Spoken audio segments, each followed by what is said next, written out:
What got me into DJing? God, that's an interesting one. I mean, I was playing records at like 18 months old.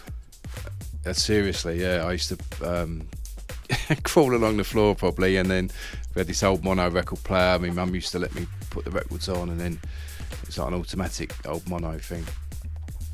But from a very early age, I've always been fascinated by, I suppose, records, because that's all there was at the time. I don't think even cassettes were out then. I don't know.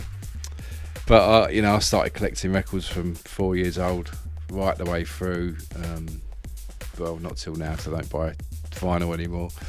But when I was 10 years old, I played with school disco at the end of the juniors. I was editing tracks on cassette players, and my dad had an old reel-to-reel machine, which I used to be able to mix like a tune on one track of it on one stereo side, and then play that back, and then get the record player and mix another track in, sort of trying to speed it up and slow it down and get it in time, and then editing and stuff.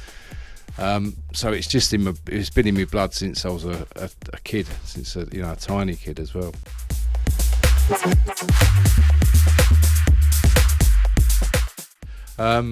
So really, my first mixing experience was probably reel-to-reel and a record player from at the age of about 10 or 11.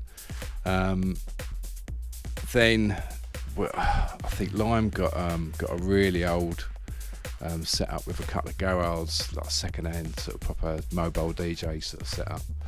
And we used to mess around with that, which was obviously belt drives, no pitch control or anything like that. We actually wired in a couple of transformer buttons.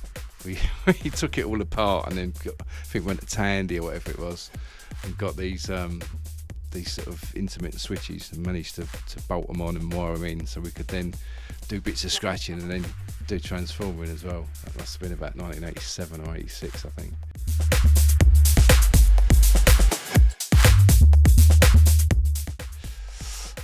My first setup that I bought myself was, I was so geeky back in the day, and I'm nothing like that at all now, really, really not. But I researched out these Citronic decks, which were the best things I could find with a pretty shit pitch control. There might have been something better out there, but not well. Obviously the Technics 1200s, but they were far too expensive for me at the time. There was a shop called High Tech in Dalston. I think it might even still be there actually, possibly. I know it was there a few years ago. I went down to there and designed this like a coffin sort of thing, like a DJ setup, with two of these Citronics and a phonic mixer, which again was sort of the best thing for the money at the time. And so I bought that, and then I actually designed that myself. I'm sure I did anyway. They had nothing like that in the shop at the time, and then for a couple of years after, they were selling the exact same thing out of High Tech. Which I didn't realise I was going to be a designer as well. That setup we then used, I think it must have been about 1988, we started Raw FM up on the Hackney Marshes, me, Lime and a few of our mates. That got taken away by the DTI, unfortunately. And I got my Technics 1200, 1200s actually, same as these silver ones. And then that was obviously it for a long time, up until 2003, I think was. I'd played on I'd used some CDJs before that, I think to mix an album or something, I think. But 2003 was when I sort of really got interested in CDJs, and then that was it. Once I got interested, I was hooked, because all of a sudden it went from not having to cut dub plates for a start, which was dub plates was always fun, but it's very expensive. But on top of that, you used to be down there for like 8 hours on a Friday and then be late for your first gig and all that sort of caper. But the main thing was that I could load my tunes onto the computer. I could get everything sounding at a reasonable level, which was always a bit of a bother for me, with some records being cut too low, and and then you go in the club and you couldn't turn it up anymore because everything was full up.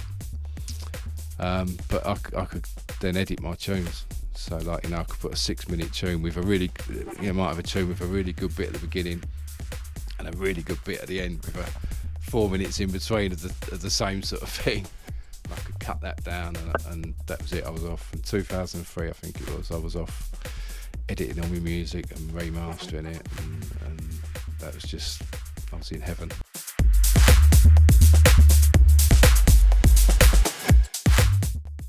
Current setup, well, I obviously got my own CDJs and stuff for a few years. I think I had the 800s, then the 1000s, and then just over 5 years ago, I went and got the DJing T1 with Tractor, and that just opened up another whole new world of being able to not just obviously play edits and stuff, but to be able to edit live pretty much.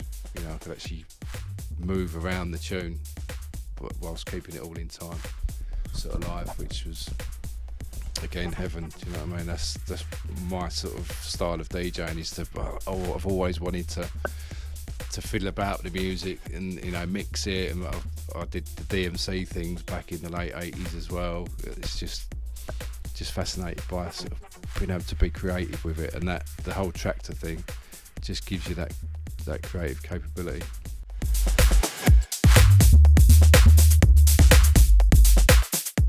It's a tough one, that, really. I don't really know, because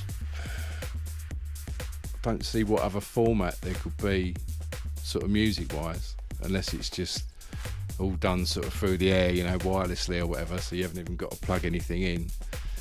That's possible, I suppose, but at the moment I can't see anywhere else that it can go, but that doesn't mean to say there isn't. It's just I haven't thought of it yet, and no one else has.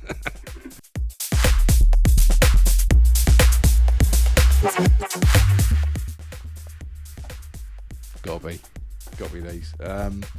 No, I mean, for a DJ starting out, you obviously got to decide what tools you're going to use. So you've got to learn them tools to the best of your ability. You've got to master that. You know, if you want to be any good, like really good, you've got to master what you're going to be playing on. So if you're going to be playing a controller, then, you know, learn that. If you're going to go CDJ and a mixer, then learn that. But I would always recommend that any DJ should learn the basics. You know, they say with anything in life, you've got to build from the foundations up. So learn how to mix. Don't just sort of rely on sync buttons and you know, matching the BPMs and stuff. Do it blind or whatever, you know. If you just got CDJs, put a bit of tape over the BPMs and just make sure you can mix. Learn your trade properly. That's a recommendation. Yeah.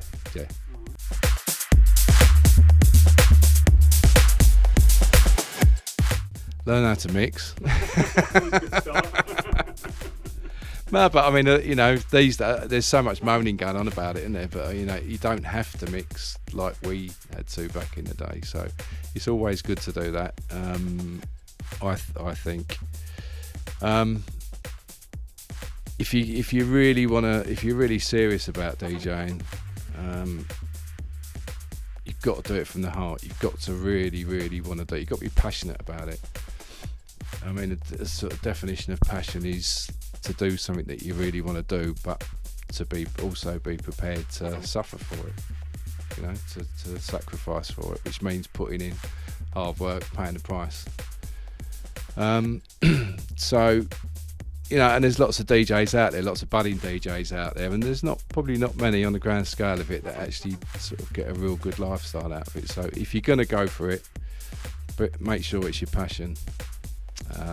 Be prepared to put a lot of hard work in to get that what can turn into a great lifestyle and a great career.